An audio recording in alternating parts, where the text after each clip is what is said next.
ধন্যবাদ মহারাজ। পণ্ডিত, সেনাপতি, সভাকবি, অমাত্য আর বিজ্ঞানীর বেতন 10% বাড়ছে। ধন্যবাদ মহারাজ। আর মন্ত্রী এবং জ্যোতিষীর বেতন 5% বাড়ছে। সে কি মহারাজ, আমার বেতন এত কম বাড়লো? কারণ তুমি জ্যোতিষী হয়েও রাজ্যের সম্ভাব্য কি ক্ষয়ক্ষতি হবার আশঙ্কা আছে সেগুলো আগে থেকে বলতে পারোনি। না মানে আর আমার ব্যাপারটা কি? গোপাল একটা ভাঁড় হয়ে 20 আর আমার জন্য 5% নুড়ি। আমার কি দোষ মহারাজ? হ্যাঁ, সারা বছর তো শুধু বদমাইশি করে গেলে। তোমাকে ক্ষমা ঘেন্না করে 5% বাড়িয়ে দিয়েছি। এতেই সন্তুষ্ট থাকার চেষ্টা করো। হ্যাঁ, সবই আপনার ইচ্ছে, মাথা পেতে নিলাম। তাহলে ওই কথাই রইল মন্ত্রী মশাই, আপনি গোপালকে বুঝে নিন আর আমি রাজবৈদ্যকে বুঝে নেব। হ্যাঁ, এবার বুঝবে কত ধানে কত চাল। মহারাজের স্নেহভাজন হওয়া একেবারে ধুলোয় মিশিয়ে দেব। দাদু চলে এলাম, আনন্দ সংবাদ পেয়ে মিষ্টি খেতে চলে এলাম। এই তোদের কে বললো রে? আমি তো কাউকে কিছু বলিনি। আরে দিদা আছে তো, পুরো কৃষ্ণনগরে ঢেড়া পিটিয়ে বলে দিয়েছে। উফ, তোর দিদাকে নিয়ে আর পারা যায় না। আনন্দ সংবাদ এরকম চেপে রাখা যায় নাকি? হুম, যাই হোক দাদু, এই আনন্দে আমরা রসগোল্লা খাবো। আরে আরে, দরজার সামনে থেকে কেউ একটা পা টেনে নিল মনে হচ্ছে। কি হলো দাদু, কখন খাওয়াবে রসগোল্লা? আজকে রাতের দিকে একটু ভোলার দোকানের দিকে যাব, তখনই নিয়ে আসবো, কেমন? আচ্ছা দাদু।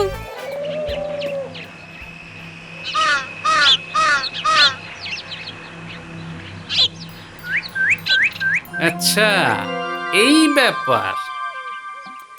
ন্যাপলা, গুলটে, ট্যাপা, পুঁটি, পুচকে, বলো দাদু। তোরা এক্ষুনি চুপি চুপি মন্ত্রীমশাইয়ের বাড়ির দিকে যা তো। আমার মনে হচ্ছে আচ্ছা দাদু, সে আমরা যাচ্ছি, কিন্তু রসগোল্লার ব্যাপারটা ভুলো না যেন। একটা দুটো না, তোদের আমি পেট ভরে রসগোল্লা খাওয়াবো।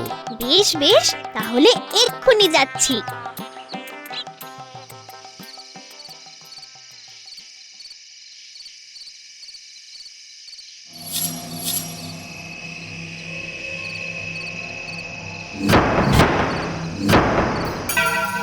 এবার তুমি কোথায় যাবে গোপাল? তোমাকে এখন বেধড়ক মারবো, আর তারপরে বেঁধে অন্য রাজ্যে ছেড়ে দিয়ে আসবো। ও মন্ত্রী মশাই, এত দেরি করছেন কেন? আমার তো দুটো হাত সুরসুর করছে, মার শুরু করুন।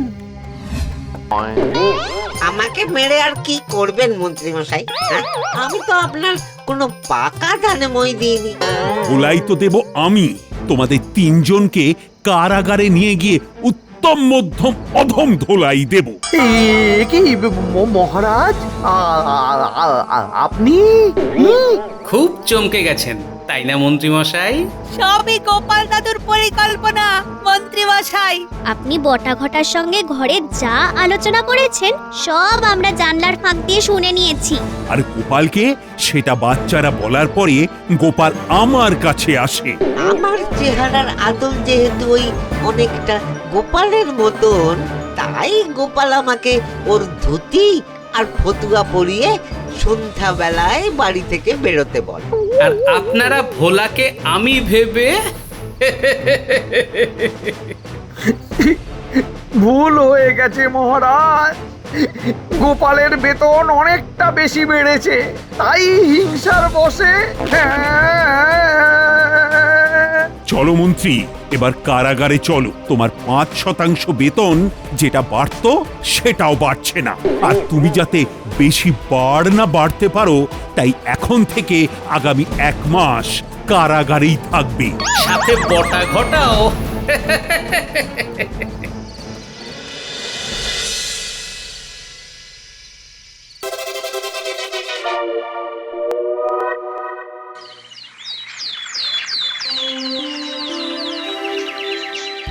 কি মন্ত্রী তো কারাগারে, কিন্তু আজ তো জ্যোতিষীরও দেখা নেই। কি ব্যাপার, কোনো গোলমাল হলো নাকি? কেন মহারাজ, এর মধ্যে এমন কি গোলমাল আছে? আহ, এটাও কি তোমায় বোঝাতে হবে? হয়তো শরীর খারাপও হতে পারে। আবার মন খারাপও হতে পারে, কারণ ওনারও তো বেতন 5% বেড়েছে। নিশ্চয়ই কোনো গোলমাল আছে। কোথায় আজ থেকে রাজসভায় আসবেন, বেশি করে কাজ করবেন, তা না বাড়িতে বসে আছেন। হ্যাঁ, জ্যোতিষী না দিনে দিনে দায়িত্ব জ্ঞান হারিয়ে ফেলছে। উনি যদি ভবিষ্যৎ বলে দেন তাহলে তো ভালোই হয়। কাজ না থাকলে বাড়িতে বসে খই ভাজেন। এই বিষয়ে আমাদের ভাবতে হবে বসে। জ্যোতিষীও হঠাৎ করে কামাই করলেন শেষে। এইরকম যদি শুকনো দিনে একসাথে দুজন না আসে তাহলে রাজসভাটা কেমন ওই ফাঁকা ফাঁকা লাগে। মহারাজ, আপনি বরং একবার খোঁজ নিন যে হঠাৎ কেন উনি কামাই করলেন। যতই হোক, আজ থেকে তো রাজসভার আলোচনা নতুন ভাবে শুরু হবে, সবার থাকা উচিত। হ্যাঁ, প্রহরী প্রহরী, আগে বলুন মহারাজ। তুমি এক্ষুনি খবর নিয়ে দেখো তো জ্যোতিষী আজকে কেন রাজসভায় এলো না। এক্ষুনি যাচ্ছি মহারাজ।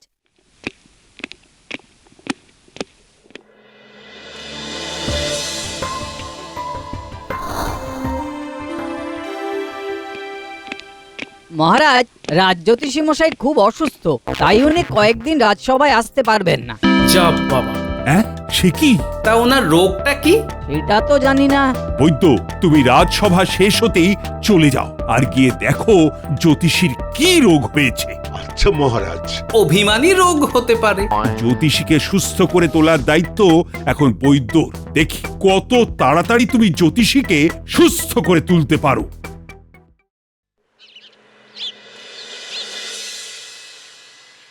ওরে বাবা রে, ও ও মরে গেলাম রে, ওরে বাঁচা রে।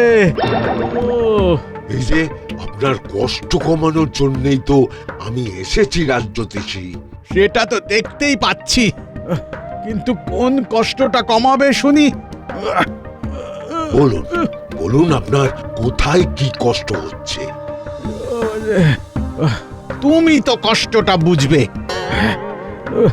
আমি যদি রোগ ভোগের ব্যাপারে নিজেই সব বুঝে যেতাম তাহলে তো আমি বৈদ্য হয়ে যেতাম। ওরে বাবা রে। এ কি কাণ্ড!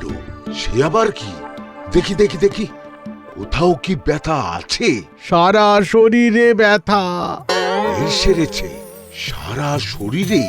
এত ব্যথা, কথা বলতেও কষ্ট হচ্ছে। হাত পা পেট গলা সব জায়গায় ব্যথা। এইরকম রোগ তো কোনোদিন দেখিনি। আপনি কিছু একটা করুন রাজবৈদ্য মশাই, নইলে আমি যে মরে যাব। ওরে ও, নিয়ম করে এই পাঁচনগুলো খেলেই আপনি সেরে যাবেন। আমি না হয় কয়েকদিন পরে এসে আর একবার পরীক্ষা করব।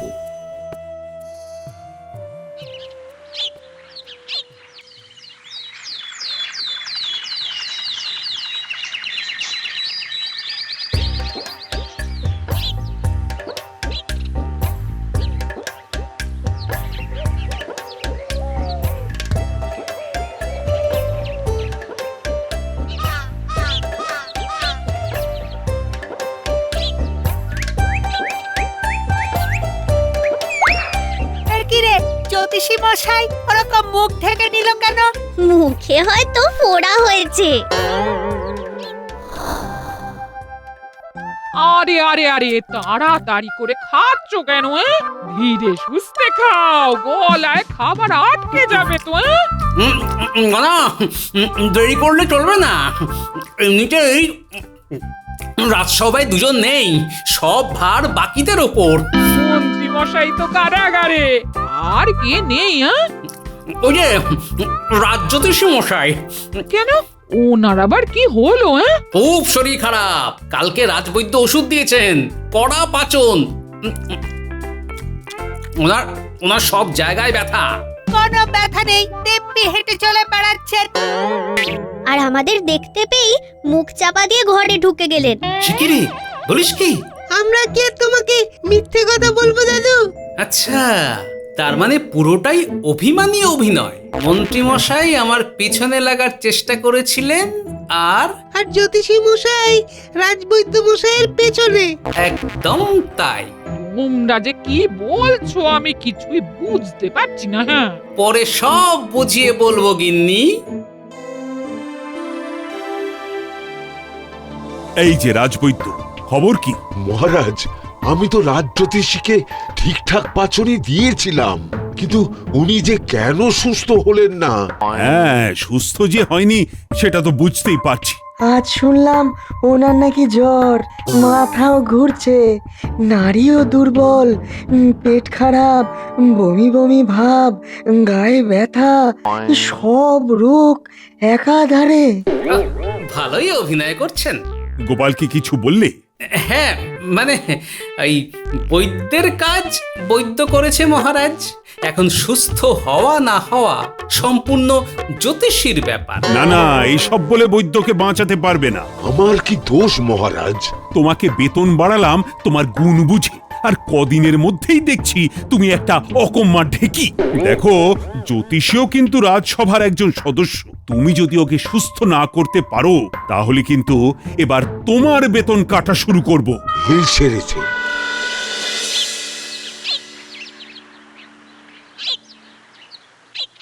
এই তোরা একটু শোন তো। বলো দাদু। রাজ জ্যোতিষীর ওপর তোদের নজর রাখতে হবে, আর একটা খবরও জোগাড় করে আনতে হবে তোদের। হয়ে যাবে দাদু, তুমি কিচ্ছুটু চিন্তা করো না, এসব তো আমাদের বাহাতের কাজ। বেশ।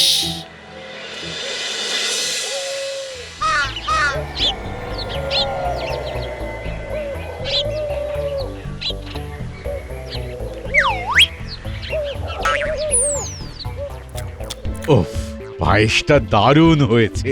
এভাবে আয়েশ করে পায়েস খাওয়ার মজাই আলাদা।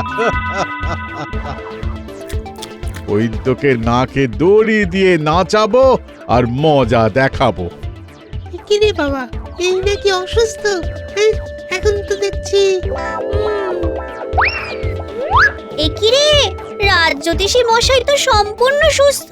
চল চল, দাদুকে গিয়ে একদম গরম গরম খবরটা দিয়ে আসি।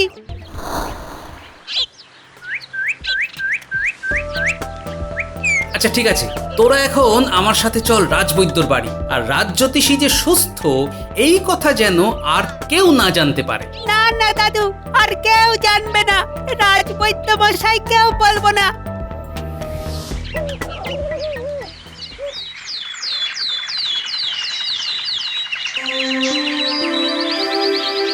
ও মহারাজ, রাজ জ্যোতিষী মশাই তো আজও এলেন না।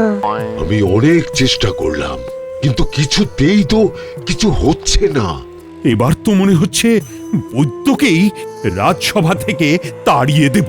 মহারাজ, আপনি যদি বলেন তাহলে আমি কি একবার রাজ জ্যোতিষীর চিকিৎসার দায়িত্ব নিতে পারি? এই সেরেছে, তুমি চেষ্টা করবে? মানেটা কি?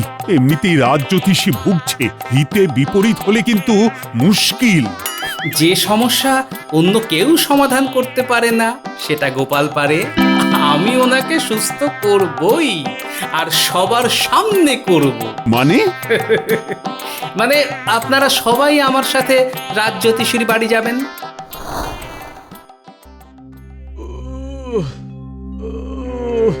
বাবা গো, আমার খুব কষ্ট হচ্ছে জ্যোতিষী, তুমি এতদিন ধরে অসুস্থ।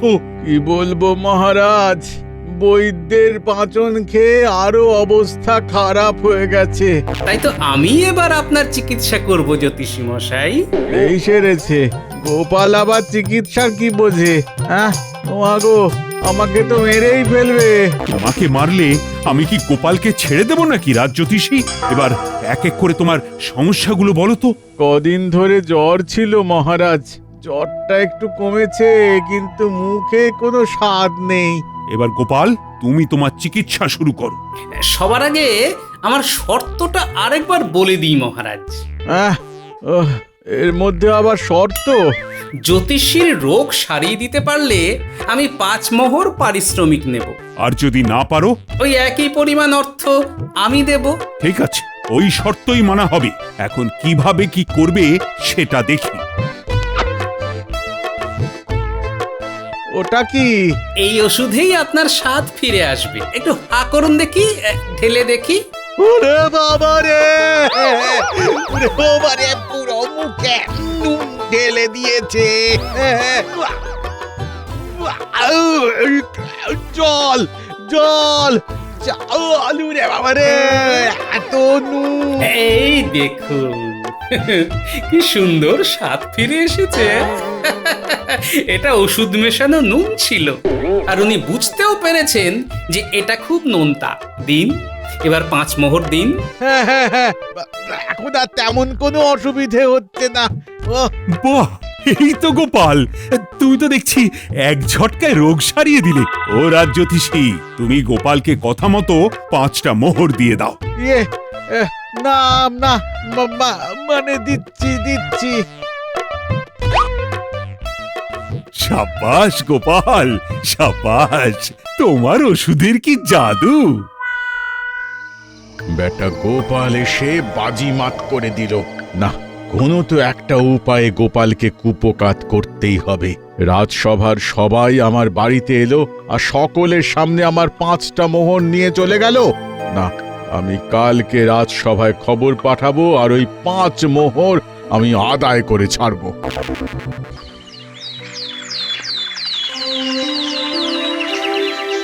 কি জ্যোতিষীর তো স্বাদ আসছিল না, সেই রোগ তো সেরে গেল, কিন্তু নতুন করে আবার কি রোগ হলো? মহারাজ, আমি এক্ষুনি খবর নিয়ে এলাম। রাজ্যতীষী মশাইয়ের কালকে ওই নোনতা ওষুধ খাওয়ার পর থেকে মাথা আর কাজ করছে না, শুধু হাঁ করে চারিদিকে চেয়ে রয়েছেন আর উল্টো পাল্টা বকছেন। উনি কিচ্ছুটি মনে রাখতে পারছেন না মহারাজ। সে কি আবার নতুন রোগ? কি হে গোপাল, তোমার কাছে কি এই রোগের কোনো ওষুধ আছে? আছে তো মহারাজ, সব দাওয়াই আছে। চলুন জ্যোতিষীর বাড়ি। এ কি জ্যোতিষী? জ্যোতিষী কেন, কবে, কোথায়? ঠিক আছে, মাথার ভেতরে সব ওলট পালট হয়ে গেছে। এক্ষুনি ঠিক হয়ে যাবে মহারাজ। দেখি দেখি দেখি, এই ওষুধটা খাইয়ে দিই। না না না না না, আমি ওটা খাবো না। ওরে বাবা রে বাবা, নুনে মুখ পুড়ে যাবে। ব্যাস, এই তো রোগ ঠিক হয়ে গেল। নিচে কানেই শুনলেন তো মহারাজ, ওনার কালকের কথা আজ ঠিক মনে আছে। তাই তো দেখছি। এই মাটি করেছে। হ্যাঁ, সেরে গেছে, সেরে গেছে। আবার সব মনে পড়ে যাচ্ছে। দিন আমার 5টা মোহর। ইয়ে না, মানে মানে দিয়ে দাও জ্যোতিষী, গোপাল তো তোমার মাথার ব্যামো সারিয়ে দিল। ইয়ে না, মানে মানে দিচ্ছি দিচ্ছি। আবার বাজিমাত করে দিল। এই রাজ্যতীষী কি বললে? বাজিমাত? ইয়ে না, মানে এসব মানে মানে করবেন না রাজ্যতীষী মশাই। আপনি এভাবে অভিনয় চালিয়ে যান, আমার ট্যাগ এতেই ভরবে। কি বলছো গোপাল? মহারাজ, আপনি এখনো বুঝতে পারছেন না? রাজ্যতীষী মশাই এতদিন ধরে শুধুই অভিনয় করে চলেছেন। ওনার কোনো রোগ হয়নি, রাজবৈদ্যর উপরে হিংসা ছিল ওনার, তাই উনি এগুলো মতলব করেছিলেন। মানেটা খুবই সোজা। মন্ত্রী মশাই আমার উপরে হিংসা করে ফাঁদ পাতলেন, কিন্তু তিনি ধরা পড়ে কারাগারে গেলেন। আর রাজ্যতীষী রাজবৈদ্যর ওপরে যেহেতু তোমাদের দুজনের বেতন বেশি বেড়েছে, তাই ওরা দুজন তোমাদের ওপরে হিংসার বশে এই কাজগুলো করেছে। কিন্তু জ্যোতিষীর সব চক্রান্ত ধুয়ে মুছে যায় যখন আমি বৈদ্যর জায়গা নিই। কারণ বৈদ্য যখন চাপে পড়ে যান, তখন আমি আমার নাতি নাতনিদের জ্যোতিষীর বাড়িতে পাঠিয়েছিলাম আড়াল থেকে নজর রাখতে, আর ওরা ওনাকে সুস্থ অবস্থায় পায়েস খেতে দেখে।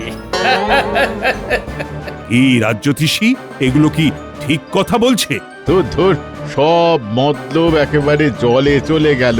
আমার সঙ্গে চালাকি হচ্ছে, শরীর খারাপের নাম করে ফাঁকিবাজি করা আমি বার করছি। এবারের মতো ছেড়ে দিন মহারাজ, না হলে সত্যি সত্যি শরীর খারাপ হয়ে যাবে। মহারাজ, একটা কাজ করুন, ওনাকে মন্ত্রীর মতন কারাগারে ভরে দিন, তাহলেই দুজনে সুস্থ থাকবে। হ্যাঁ,